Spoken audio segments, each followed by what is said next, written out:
Jadi ceritanya Mas Hendri itu mau jual entok, cuman nggak jadi karena anakan entoknya mau buat pakan hewan, Aligator. pakan hewan Canak. predator tadi. Aligator. Nggak jadi Orang dijual. tegel, Bos. Rata Iya. ke.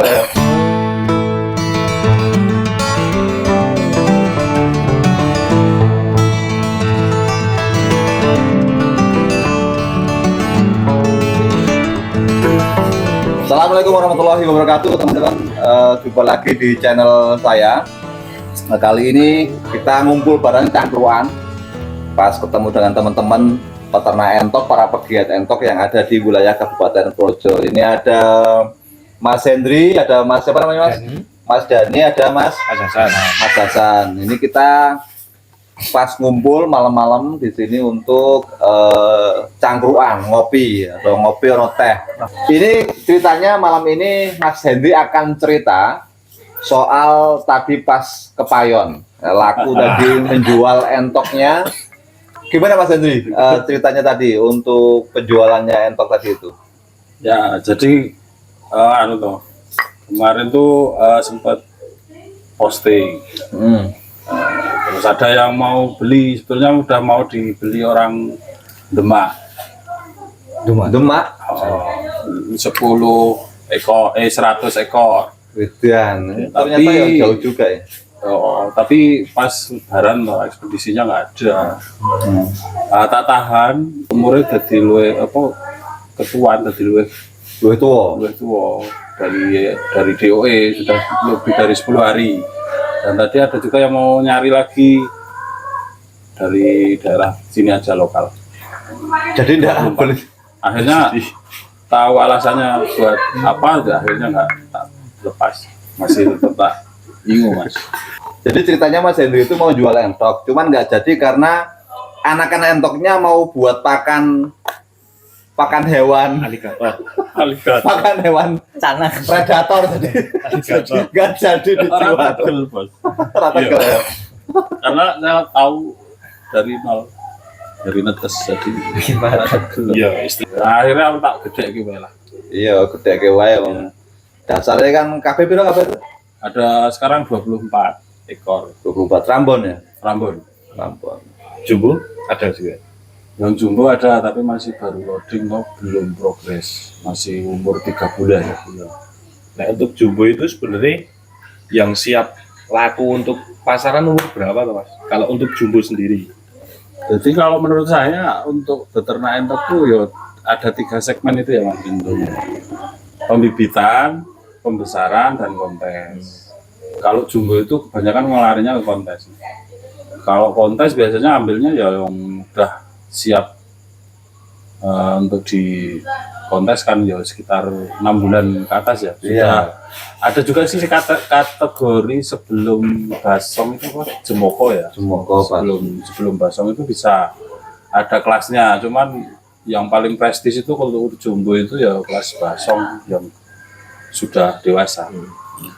Kalau yang breeding setahu saya sih harganya juga lumayan untuk anak-anaknya ya. Ya. Kisaran berapa? Ya kalau jumbo itu tidak hanya jumbo sebetulnya. Jadi entok itu kan mengalami pasang surut, Mas. Mengalami pasang surut. Dulu pernah ada yang 1 ekor baru netes itu 100.000, bahkan ada yang 200.000 Per ekor itu? per ekor baru netes. Ngalah ke emas ora ganti. Berarti zaman dulu itu peternak jumbo itu sugih-sugih. Kayak cempir. Iya, karena memang mahal, apalagi yang berkualitas. Nah, lama-kelamaan barangkali entoknya itu mudah untuk dibudidayakan, banyak orang yang mengembangkan, akhirnya lambat laun itu terjadi proses seleksi. Yang bisa bertahan jual mahal itu karena memang dia barangnya memang bagus. Tapi kalau yang sekedar hanya besar dan tidak punya nilai lebih, hanya besar dan berat saja, itu ya lama-lama ya standar harganya, tidak seperti dulu gitu loh. Itu kalau di entok jumbo. Dan saya kira juga sama aja, Rambon juga dulu silver itu dari siapan itu sekitar 1 ekor bisa 300-400 per ekor.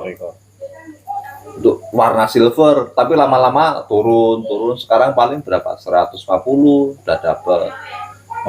Jadi kalau istilah namanya kalau kita pelihara entok jumbo itu harganya lebih, nilai jualnya lebih tinggi. Iya. Itu tergantung bibit berarti ya Mas?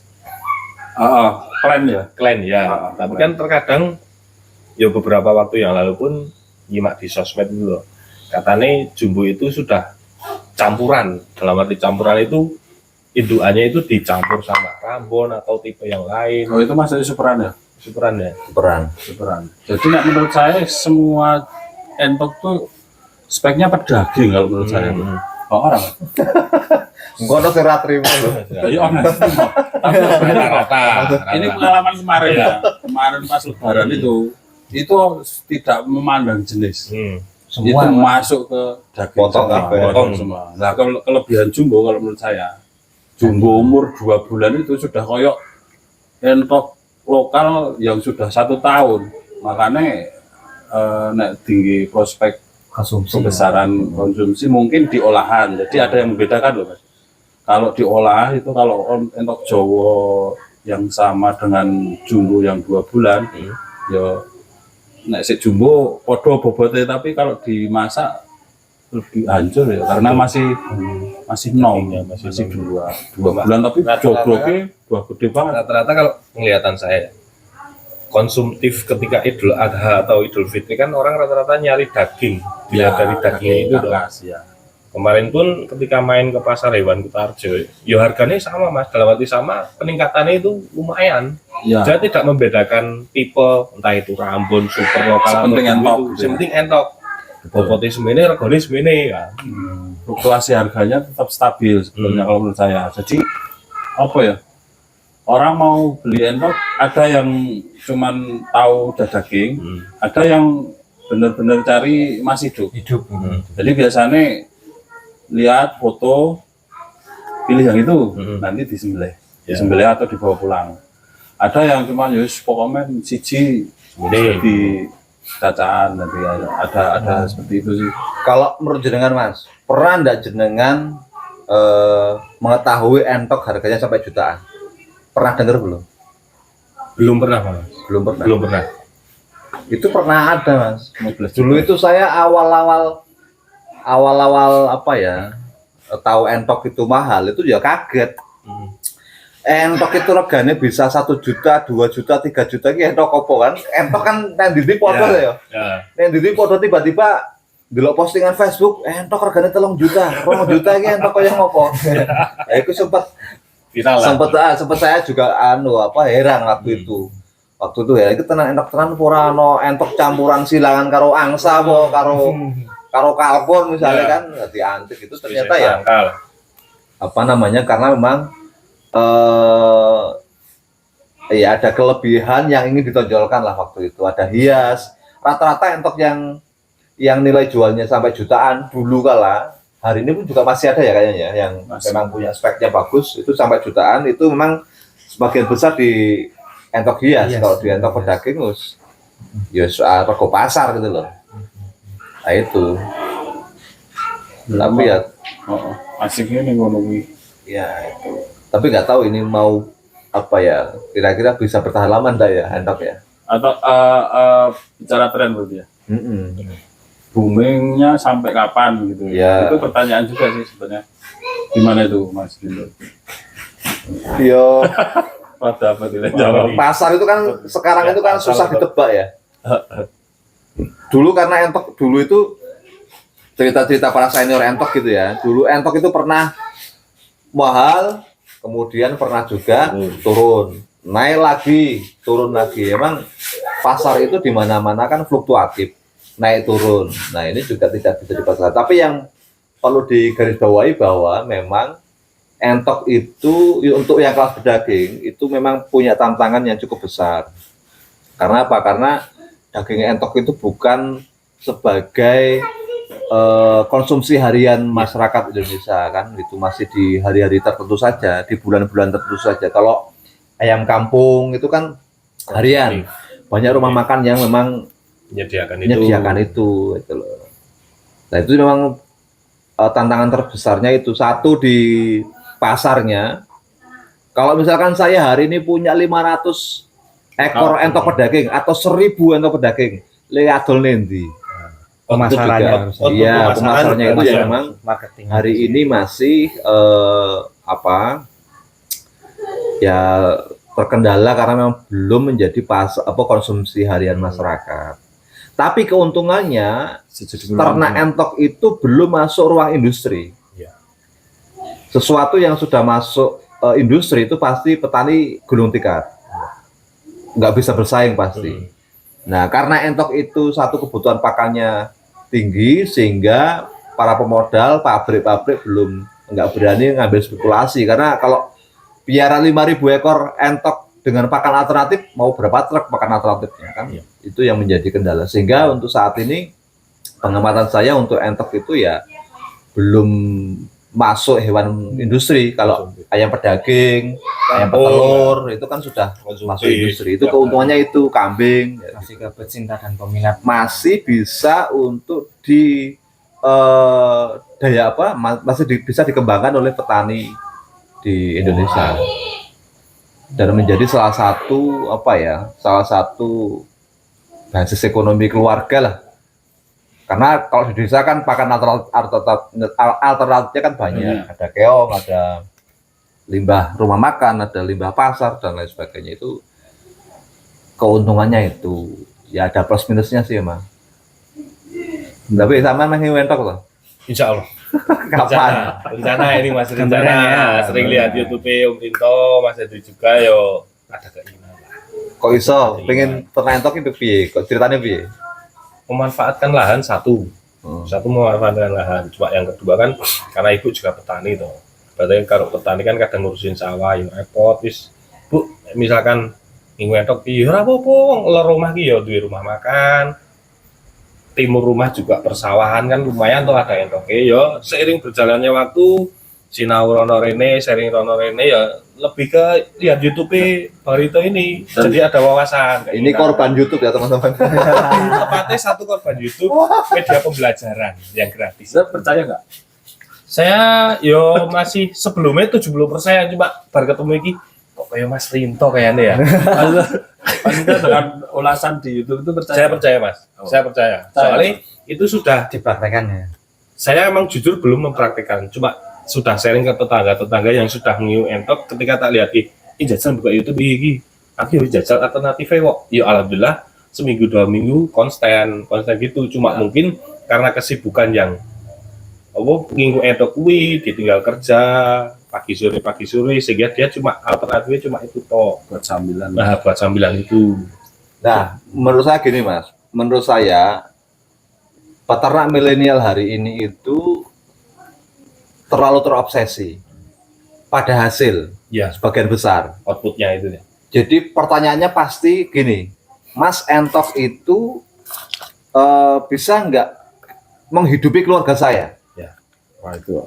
Itu kan, itu pertanyaan yang sangat berat itu karena sesuatu sudah sudah menggantungkan hidupnya di entok itu kan menurut saya kurang tepat lah, karena prinsip saya itu kalau bisa kita hidup di dunia ini ya untuk persoalan ekonomi, maisha, penghasilan, jangan sampai hanya menggantungkan pada satu sektor, satu bidang, paling tidak 2 atau 3 bidang. Masuk. Ya kan? Nah itu teman-teman peternak milenial itu kan terobsesi piara banyak, untung besar. Wah itu. Cuma kan kadang Yonseo mikir pemasaran dan outputnya itu yang kadang terkendalanya di situ. Ya padahal begini, yang namanya usaha, menurut saya usaha itu wajib dilakukan dari skala kecil. Itu wajib. saya itu gulung tikar pilang Mas. Coba. Iya, dulu Iya, itu gitu, Pak. Bukan, dunia usaha lah. Iya, usaha. Bikin warung kopi gulung tikar, bikin ternak ayam gulung tikar, ternak lele gulung tikar. Ya karena memang pengetahuannya separuh-separuh dan langsung skala besar. Jadi kita hanya modal uang, punya banyak uang, langsung beli banyak, tapi nggak tahu teknis detail cara pemeliharaannya. Itu yang kemudian luput dari perhatian saya. Makanya kalau teman-teman, kalau jenengan pengen piara entok, mulailah dari yang kecil dulu, pelajari, diamati, dan kalau bisa jadilah peternak yang apa ya, yang peneliti, peternak peneliti. Jadi kita beternak sekaligus peneliti, eksperimen. Nah itu yang kadang orang nggak rat-raten, pinginnya golek simple, praktis, untung besar lah. Kayak tunggale lah. Kalau dibalik pesimisme itu sebetulnya ada optimisme di usaha entok. Contohnya saya itu dulu sebetulnya nggak pingin ternak entok mas. Kepinginnya ternak adsen gitu. Jadi kita sambangkan kemana-mana buat konten. Tapi ternyata asiknya di sini ketika sudah punya ternak, kita mau tidak mau dipaksa untuk belajar mengenali ternak kita untuk kemudian bisa tumbuh. Nah di situ kalau sekalian untuk konten itu menjadi konten yang banyak sekali. Itu kelebihannya dari awal hanya mau konten dan saya tidak tahu sama sekali soal entok awalnya dulu. Jadi sekarang entok mati pun jadi konten. Entok loro anti konten. Bahkan kalau sampai aradan pun itu jadi konten buat saya. Jadi nggak ada kendala buat saya. Karena saya konten. Kontainer ya. Tapi kontainer. Tapi di balik itu, kalau dulu kan sama kandang. Saya upload di kandang ini, kemudian banyak viewernya, banyak yang tanya. Saya kasihkan nomornya peternaknya. Silahkan langsung hubungi ke ownernya. Lah ini tantangan terbaru buat saya ketika saya punya kandang, punya farm sendiri, banyak yang tanya, saya harus jawab. Dan ini kendalanya di sini, ketika pasar sudah jadi, produk belum ada, itu mumet. Karena kita harus bagaimana caranya menjawab. Tapi itu bisa disiasati dengan kemitraan dan lain-lainnya. Itu harapan kami sih sebetulnya ya teman-teman peternak ya bisa jadi kumpul jadi satu, kemudian ketika ada permintaan pun kita tidak repot gitu. Memanfaatkan relasi berarti. Ya relasinya dan apa bahasanya. Semua ingin sukses ya jadi pengusaha peternakan, cuman ya kendalanya yang disampaikan Mas Rinto itu, tapi ada optimisme di situ. Bahasanya gini ya, setiap ada permintaan pun kita ya seneng walaupun belum bisa memenuhi semuanya. Yang jelas harapan peternak kan ada hasil, setiap harus usaha ada hasilnya. Selama ini kalau dihitung secara detail untuk manajemen pakan juga urung masuk Mas. Kalau saya sendiri ya pemula, maksudnya untuk manajemen pakan secara rigid supaya untung gitu, memang sudah pedomannya dan saya juga bikin kontennya itu yang ngelakoni, tapi yo sedikit demi sedikit bisa dipraktekkan kalau menurut saya. Jadi optimismenya di situ kalau menurut saya Bang Rinto. Walaupun memang harus sedikit kecil sih Mas. Kalau langsung gede ya resikonya Gede juga. Modal dan harus punya serep. Peternak apapun itu harus punya serep ketika entek aradan apa harus berhenti? Itu pertanyaannya.